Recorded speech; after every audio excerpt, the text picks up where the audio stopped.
Hello and welcome to the program. I'm Grace Paul Adebayo. When President Muhammad Buhari submitted or presented the 2023 budget to the Joint House of the National Assembly, he spoke on many things. Among them is the issue of insecurity. This, in his words, he assured Nigerians that insecurity, especially banditry, kidnapping, will be significantly curtailed before the end of his administration. He promised to redouble the efforts to ensure they leave a legacy of a peaceful, prosperous, and secured nation. It is from these statements that our conversation stems from. Insecurity, the nation's nightmare. Now, in 2021, an international human rights organization under the aegis of Center for Democracy and Development said at least 60,000 persons have been killed in 18 northern states of the country. That's from August to May, 10 months, due to insecurity, while 1,863 in the southeast region. We'll be having our guests, the security experts, join us to understand the issue of insecurity in Nigeria. It is I, Chief Darlington Moro. We'll take a moment and return with our guests. Please stay with us.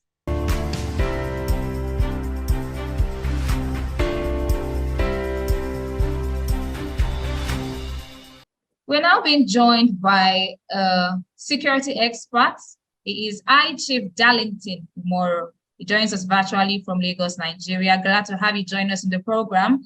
Let's get straight to business. The topic of discussion is insecurity, the nation's nightmare. You are a security expert, so you are the best man to have on the program this morning. Let's get straight to business. Yeah, so not too long ago, President Muhammad Buhari presented the 2023 budget to the Joint House of the National Assembly. And he made some statements after the presentation. He said that insecurity will end, or rather his administration will end insecurity before this year runs out. It sounds too good to be true. What's your take on this? There's nothing that sounds too good to be true in what Mr. President has said. Don't forget that before now, about a month or two ago, Mr. President had given the marching order to the military and security agencies to end insecurity, particularly the issue with the bandits, latest in December. And if Mr. President has said that, and from what we have recorded so far, we've recorded a lot of successes, in terms of curbing insecurity. The Tucanos have been rolled out. We've seen series of bombardment on the camps of the terrorists and the bandits, and then we've also seen the Nigerian army on ground doing the mopping.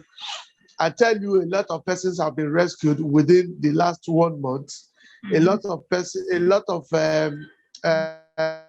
successes have been recorded in terms of conquering the terrorists.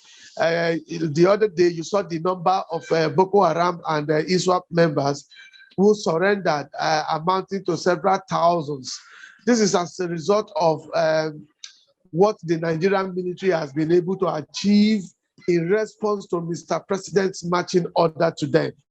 And so what if what you're saying is not out of place? It's already been done, and the target is between now and December. Mr. President has said in December, all of this should have come to a halt. But I'd like to also chip in this, that terrorism today is a global problem. It's not an idiosyncrasy of Nigeria. It is a global problem ravaging both Europe, America, Africa, Asia, and other parts of the world. And so For some time, we were actually ravaged. Mr. President actually inherited terrorism in Nigeria. I'm talking about this administration.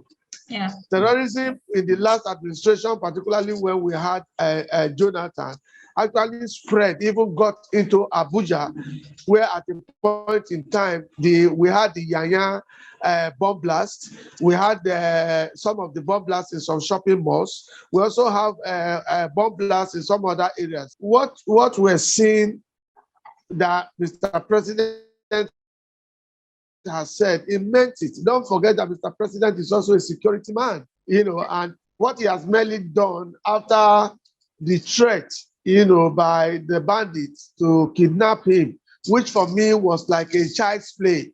How can a set of criminals come together to issue a threat, particularly those of them who had the victims of the train blast, with them, to say that their next target was to kidnap Mr. President, which was not possible. Although, because of the high cry out there and some of the things they had done and they thought they were getting away with, was the reason they got to that level. And Mr. President made it very clear to them that now the time is up for them. It is either they surrender or they are taken out. And the military has done so well. You saw what Irabo did recently, only last week, I guess, the last 23 members who were in captivity. So I was going to come to that. But since you started it already, let me put it to you. So there are some pages of the papers. I read that, and it's an allegation that over 6 billion naira was paid in exchange of these abductees. Apart from that, I also read, it's also here, I have a story here. It says, controversy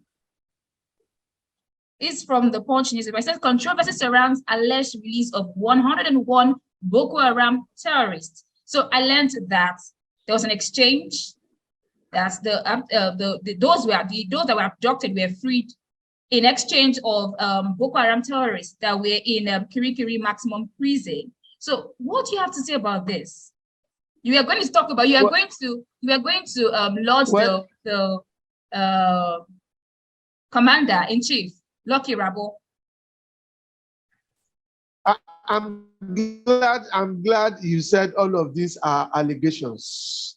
The Lucky Rabo, the defense chief of defense staff, actually instituted a 7-man committee which that had to work on the release of these 23 members. Don't forget that before now, it was Manu who was actually going for the negotiation, and then the government of the day and the military discovered that there were some, what they describe as hanky-panky coming from Manu, and then the Manu along the line has been arrested, and then I think a lot of some other investigation are going on.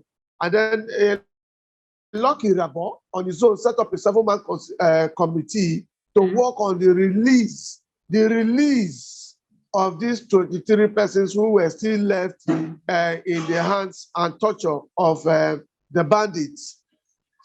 The media has not really helped matters. I will say this because we've gotten conflicting stories. No, and so the media might not have helped matters, but from what we heard, they've not come out openly to tell us how they done it, how they did it, the tactics they used. The committee had issued a statement. What is very much important right now is that these persons have come out alive. 23 persons were still left in captivity, and then you know what it is to the families of those 23 persons, what they go through on daily basis, and what they expect.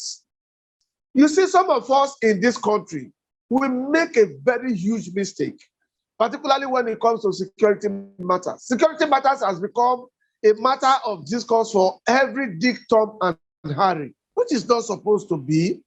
Some of you will even come up with the allegation that America does not negotiate with terrorists. And I've often corrected all of you when it comes to such instances, that America has negotiated with terrorists over time for the release of some of their members. And I don't know where all of this is coming from. At a point in time, America released 5 deadly Talibans for the exchange of just one soldier, Sergeant Bo. That negotiation was done by the monarch of Qatar. Okay? And we also had some recently, that happened recently, where some persons, negotiations went on, and these persons were released. My dear sister, what is most important, if you know the agony this thing causes when a member of your family is taken in captivity, in captive, and then at the end of the day, you begin to think and you don't sleep and all of that, and government waits to find a solution to it. I think what we should first of all do is to applaud the government.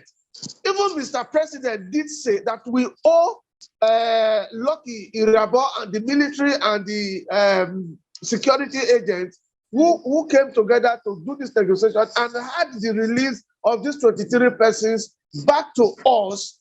We owe them a huge what do I call it now? Applause to say thank you for what you have done. Manu was on this matter, and money exchanged hands from the families of some of those who have been released through Manu. And then the 23 members were still there because perhaps apparently they could not pay or go through what Manu was trying to achieve and the way Manu was going about it. If we want to look at what the government has investigated and found. And so for the media have reported this thing in 2 parts. Let me bring them to your notice. One, some of the media say they were rescued. A part of the media, I don't know what yours is, say they were released. Now these two are 2 different terms, and then they represent and mean 2 different things. Okay?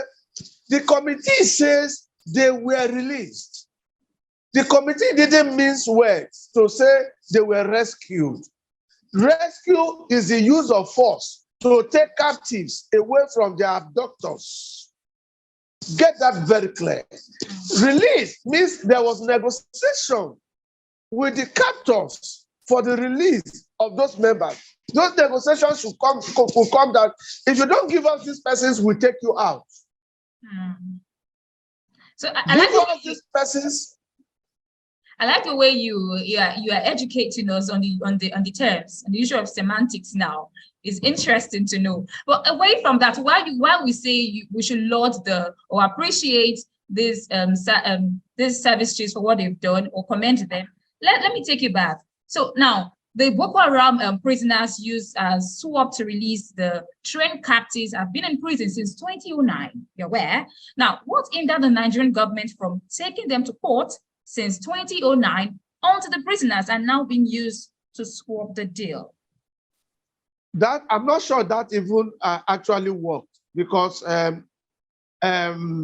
you recall the jailbreak in Kuje prisons in Abuja. Now the bandits actually shuffled that card to say that release to us some children, our wives, and then some commanders who were with you, and then we'll release this person. And then the motive behind the train attack, according to the captors, was the fact that they wanted to use them to swap for the release of some of their commanders, their wives, and their children who were arrested by the military. Please don't forget all of that. And then before all of that was achieved, we had the issue of the jailbreak in Abuja, where the terrorists or the bandits or whoever amongst all of them, the combination of all of them actually attacked Kuje prisons. What was the essence of them attacking Kuje prisons? To release some of their members who were going through prosecution, who were arrested because they know the implication at the end of the day. And so they couldn't even wait because government drag-footed. Government was still studying their demand, whether to actually release these persons to them or not, before we had the issue of the jailbreak. That is on one side. And please let me remind you, there's what is called prisoners of war. Don't forget that the war against terrorists is actually a war. It's not It's not my issue here we're talking. They have waged war against the Nigerian government. They have waged war against Nigerians. They have waged war even against the innocent. They have waged war even against you and I. And so I just use the instance of America and Iran, for the release of the Taliban some time ago. Sometimes when you hold prisoners, when you capture prisoners, and then you could use them to swap, to say, okay, if the demand is give us our men, we'll give you your men. It is done in every part of the world. It is not new. If the Nigerian government actually adopted that to save the lives of some Nigerians who were in captivity, particularly those of them who were innocent, what is wrong with that? There's absolutely nothing wrong in that. It is a tool that is used for the release of persons during war, at warfare. Okay, we are due for a break now. When we come back, we'll talk about on the issue of the amnesty. Please stay tuned.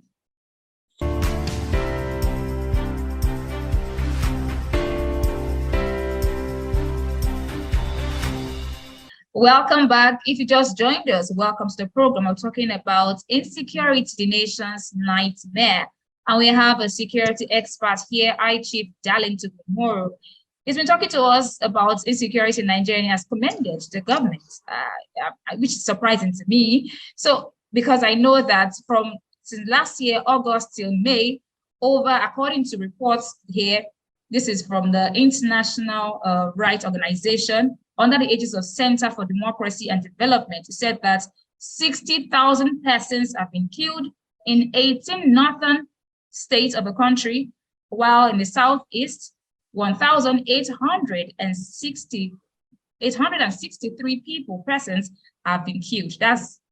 Was conducted 10 months in May. That was for a space of 10 months, between August last year till May this year. Well, let's continue with where we stopped. Earlier, you talked about the negotiation process, saying that America and Iraq, even Iran, the way they negotiate, they exchange people for terrorists, for people. You talked about the U.S. exchange of the Taliban. Now, I want to understand the way you describe this negotiation process. Don't you think when terrorists are released I'm talking about the Boko Haram terrorists now, they were in prison since 2009, and now they've been, according to report, allegation, if at all they've been released, do you think that they have served a good number of term? Is that a good way to punish them? Because I believe, or people have said, that when you don't punish terrorists, you embolden them to do more. What's your perception about this? I don't know what you call a punishment. Everybody has a role to play in all of this. The role of the Nigerian military and the security agencies is to tackle insecurity. They take on these terrorists and they also take on the bandits. Well, bandits have also been branded terrorists now by the Nigerian law courts. And then these persons are handed over to security agencies and the judiciary for prosecution. And so it is the Nigerian military to prosecute or sentence these terrorists when they are arrested. There's what is called division of labor, even though there's the point we refer to as synergy. The judiciary has its own role to play according to its findings and interpretations, particularly from evidences beyond reasonable doubt that must be provided by both those who are prosecuting them and then those who are being prosecuted, in defense of the essence or the reasons for which these persons were taken to court.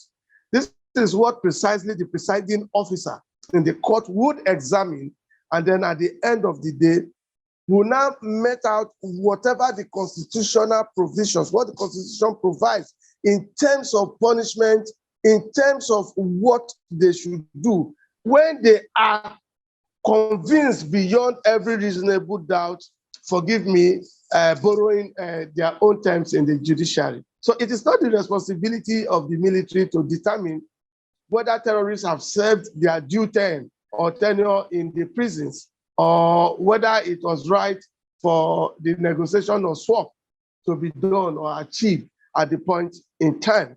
Government has a lot of role to play, and then it will not happen to those of us who are here now on the TV station, and those of us who are also talking, because you do not know the implication and the amount of oh my goodness. You do not, some of us really do not understand what persons who are kidnapped, who are taken away, go through in the hands of all those who kidnap them. We do not understand. Traumatic. Those, yeah, I know. I've not experienced it, but I learned that it's traumatic. But let's not forget what we are trying to say. We want to learn from your wealth of knowledge. For when a terrorist is captured, what should be done to him or her? When a terrorist is captured, the terrorist is to be prosecuted. There are later, the laws defined what to be done when somebody commits a crime. The Nigerian Constitution clearly defines all of that. What should be done to a criminal who commits a crime? Of course, it's not yet a criminal until the law court so defines. It is the law court that will tell you that this person, from evidences provided, that the person has been found guilty, until somebody, a suspect, is found guilty of an offense by a court of law. That person is not seen as a criminal yet. He remains a suspect up until the court says that person has been found guilty. Otherwise, you and I do not have the right to say they are guilty. Let me say this to you. Yeah. We all know that terrorists are out to kill or maim or extort money from the activities from the innocent persons. And otherwise, if not for the law, if not for the Constitution, we would immediately condemn them. But that is the lacuna that is provided by the Constitution.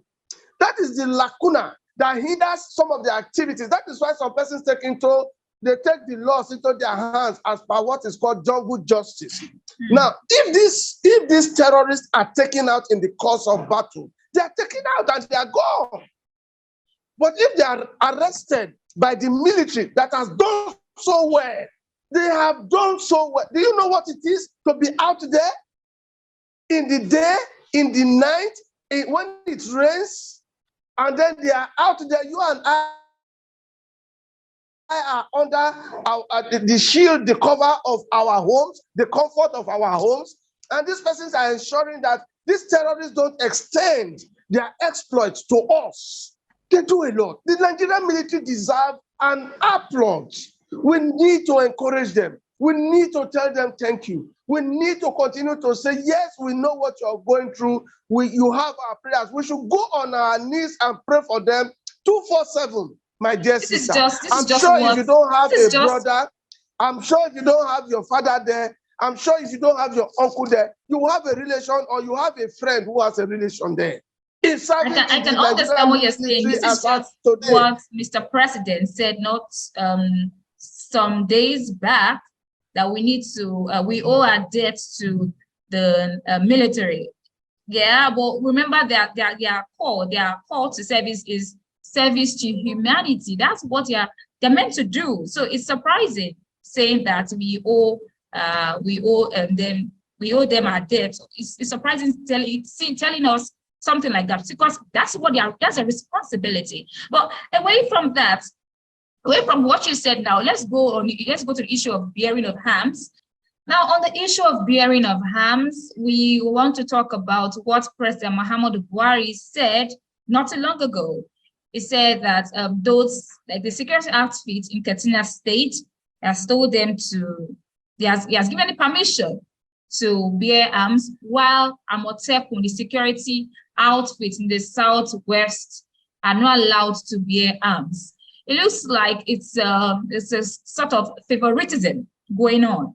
What do you have to say about it? Well, I've discussed this issue in several other electronic media, particularly television. Everybody in Nigeria has their opinion.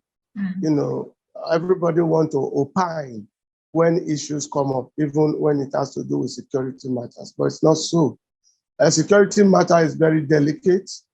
It's not everything that will be said in the media.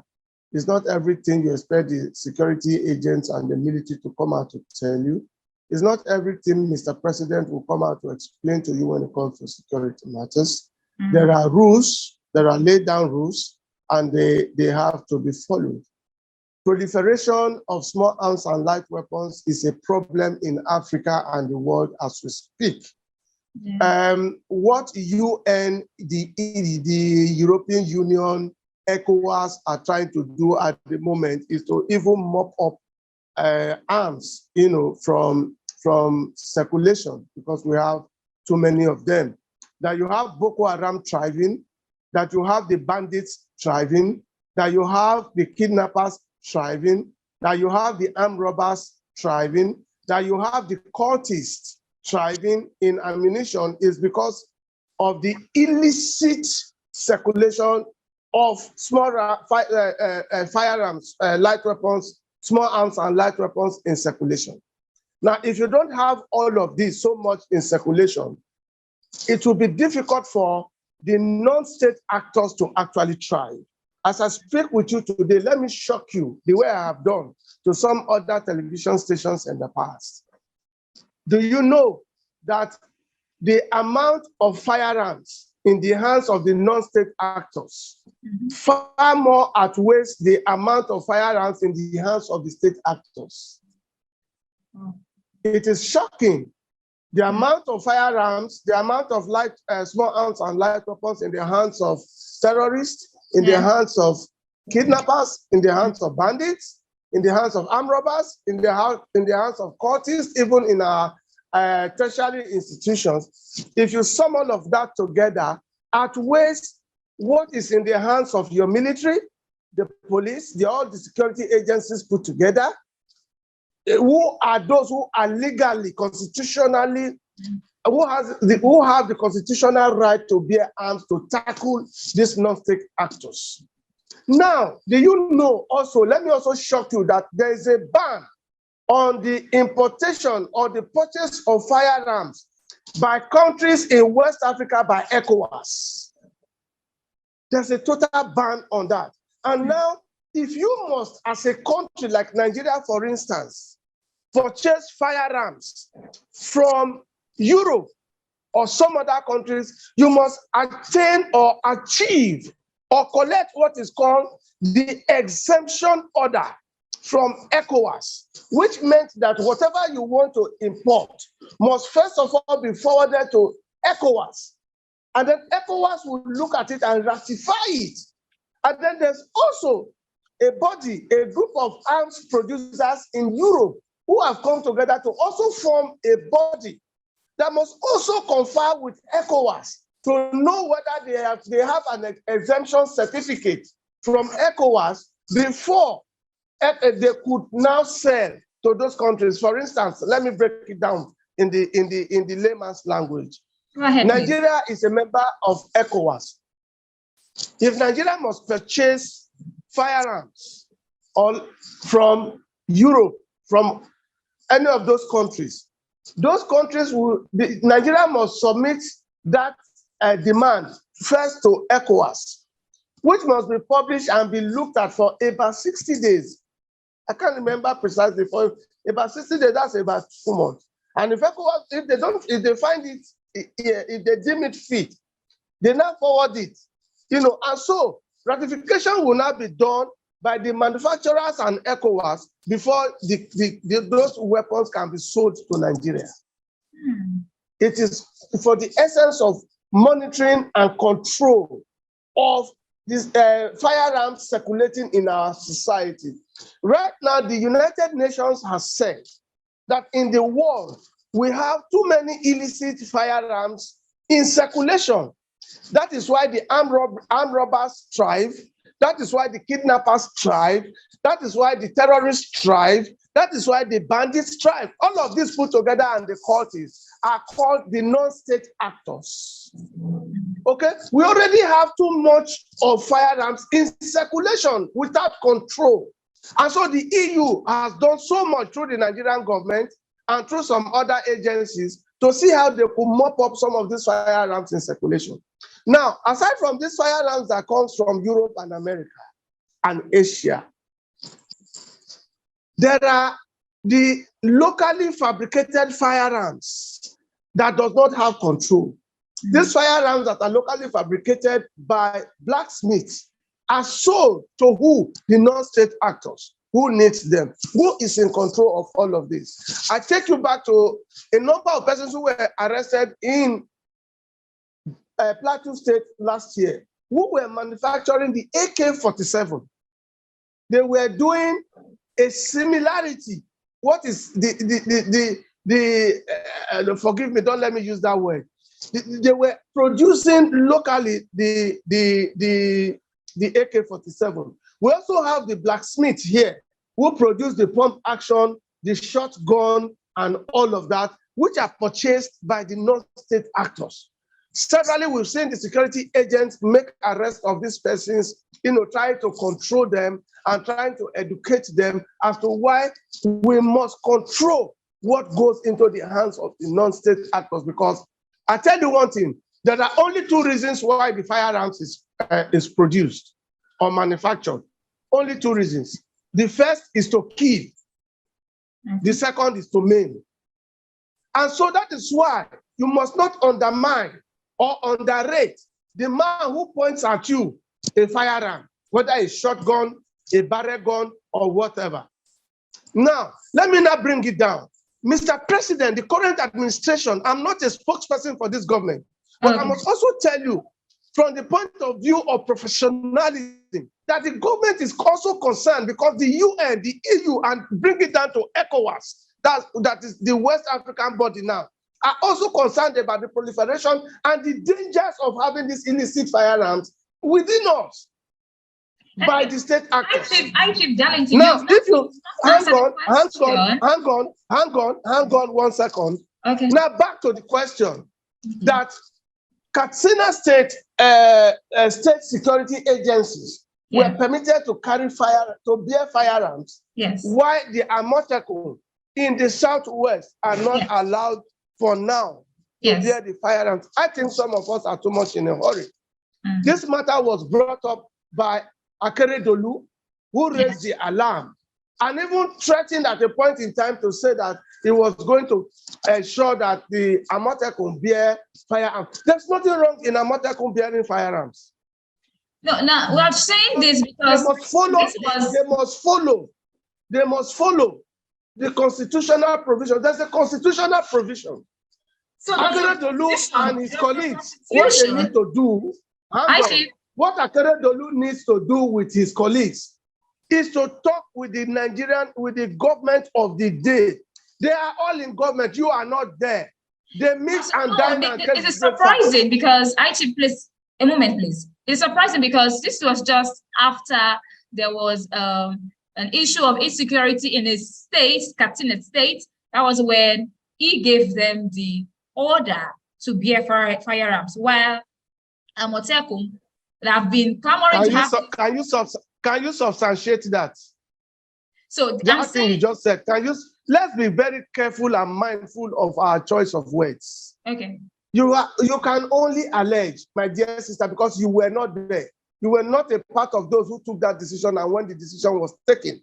I wasn't there. You are only making an allegation that you cannot substantiate. You cannot say it's only because we have had. Now listen. Zamfara State Governor, before now, had ordered the State Commissioner of Police to issue arms to the indigenes of Zamfara State to be able to defend themselves. That means the implication of all of this we are talking about now is that these persons have been overwhelmed by the level of insecurity in their states. And then they are thinking of how to protect the lives and property of their citizens in these states.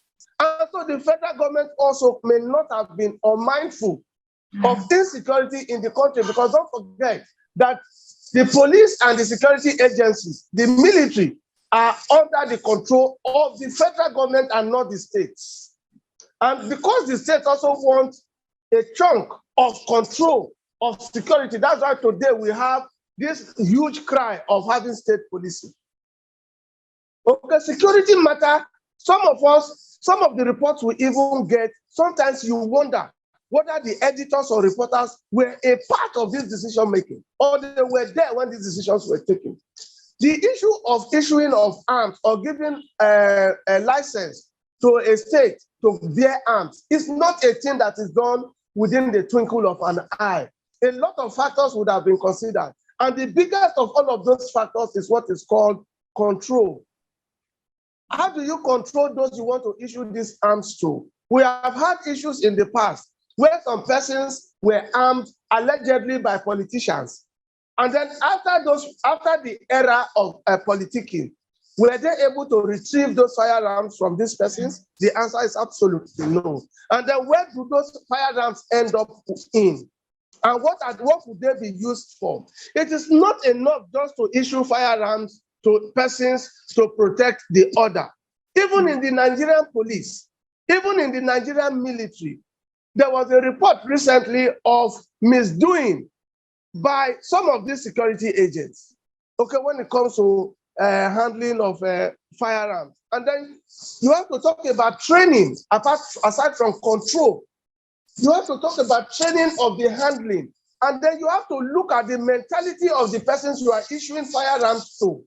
Okay, I am sure, to close up this particular issue, I do not want to speak on behalf of Mr. President or the military, the Nigerian military. I just gave you an elaborate illustration of the illicit circulation of firearms. Now, I told you about the proliferation of small arms and light weapons and how they are gotten, and the effect and how what we are suffering today.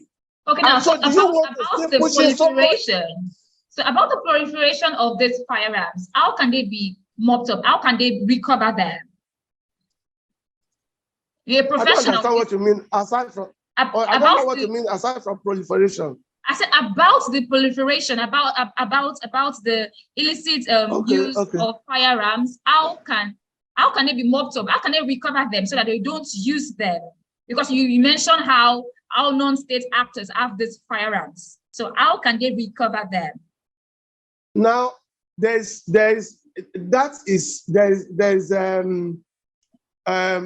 UN has that, the EU has that, ECOWAS also has that.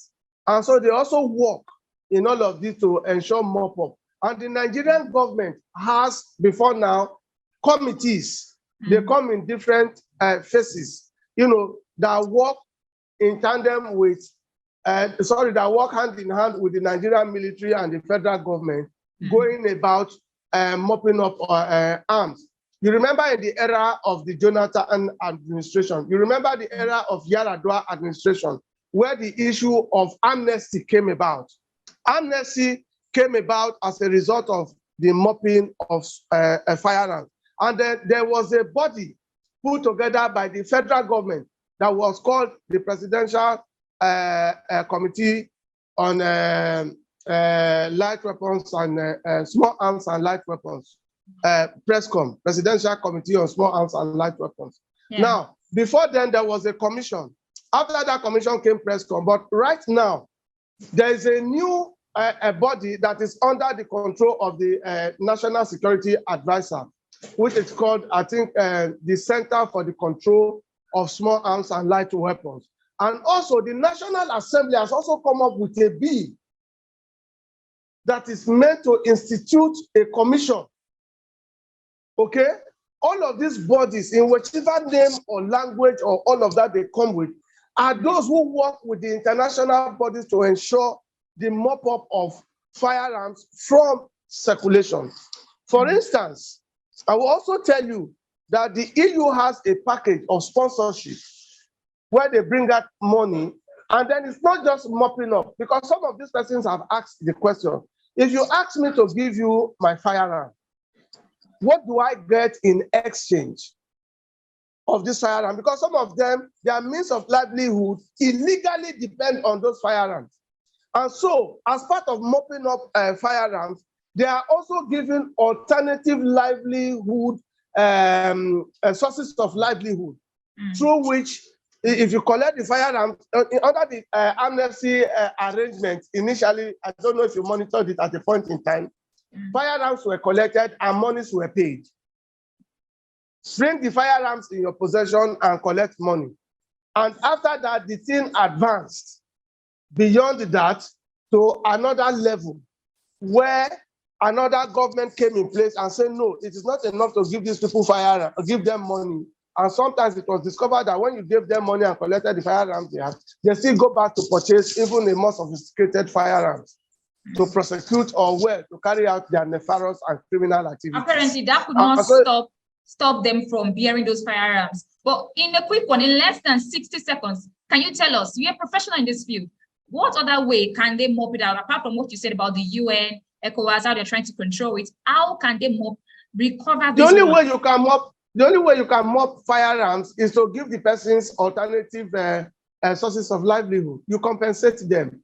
And then when you compensate, beyond compensating them, what the Jonathan administration also did was, then we had issues, 60 seconds. Okay, I cannot explain all of that then. Yeah. Then we had issues in the Niger Delta, where we had the freedom fighters, those are referred to as freedom fighters, who were destroying our pipelines. And so what those administrations did was to take away their children to train them. Many of them were taken overseas. They were trained as medical doctors.